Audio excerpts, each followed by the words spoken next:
Hey there, welcome to another episode of the Wilson's podcast. On today's show, we'll go back in time and do a little bit of history, shall we?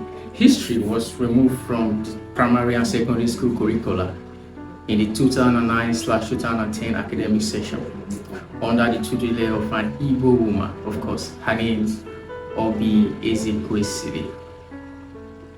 The official reason for the removal was among that students shunned the subject, that few jobs were available for history graduates. How convenient. There are those like myself who believe that it was intentionally removed.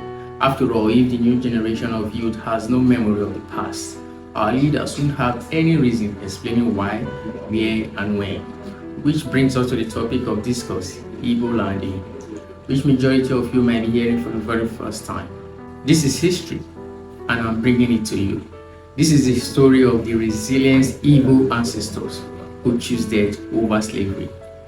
Hang in there and take a look.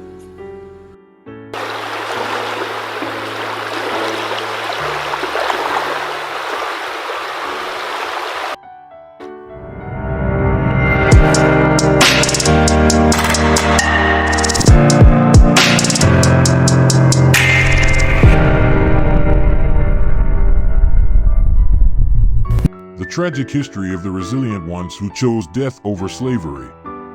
The forgotten story of Ibo Landing. In 1803, 75 West Africans were sold into slavery.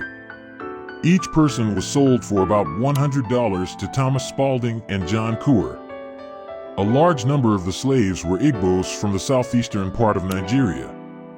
They were bought as slaves, and the aim of the slave merchants was to transport them from their indigenous lands and resell them so that they could be put on plantations in Simon's Island to work. The West African slaves were transported through a popular ship known as Wanderer.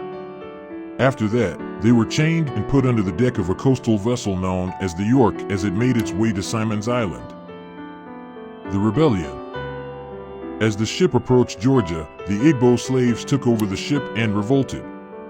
A fight ensued, and it led to the death of the captain of the ship and some other crew members. The captives commandeered the ship and docked at what is now referred to as Dunbar Creek.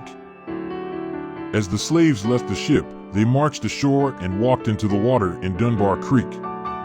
They reportedly sang as they walked in unison into the creek, "The water brought us, the water will take us home." Another account posits that when the slaves had a glimpse of the life of slavery that they were about to be subjected to, they instantly returned to Dunbar Creek and called on the water spirits to take them back to their land. Out of 75 people that walked into the water, about 13 bodies were reportedly recovered. Some people regained consciousness and were sold into slavery, while many of the bodies remained missing. According to the National Museum of African American History and Culture website, much of what is known about the Igbo Landing was based on Roswell King's account. Roswell was a white overseer on a nearby plantation called Pierce Butler Plantation. Roswell helped in recovering some of the bodies and was the first person to record the terrifying incident. Roswell and another man known as Captain Patterson had recovered 13 bodies. William Maine, another slave dealer, had explained how the Igbos took to the marsh and drowned. When faced with slavery as a choice, the group of Igbo people decided that the reality of becoming slaves in a foreign land was never going to happen. Despite being chained to one another, their decision was to walk into the ocean.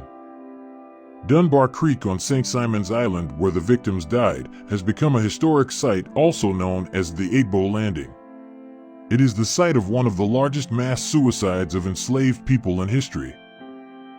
Through the years, so much doubt has been cast on what actually happened, and various myths have evolved. Some of these myths are those of the water-walking Africans and the myth of the flying Africans. However, a post-1980 research has verified Roswell King's account of the story through the use of modern scientific techniques and the confirmation of the factual basis of the long-standing oral accounts. Bury me in the ocean with my ancestors who jumped from ships because they knew death was better than bondage. Wow, welcome back.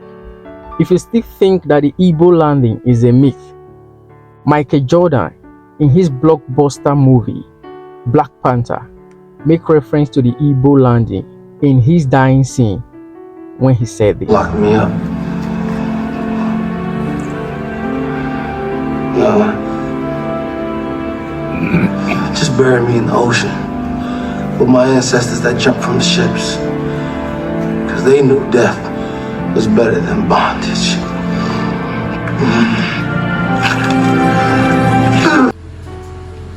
Indeed, the Ibo Landing is no myth.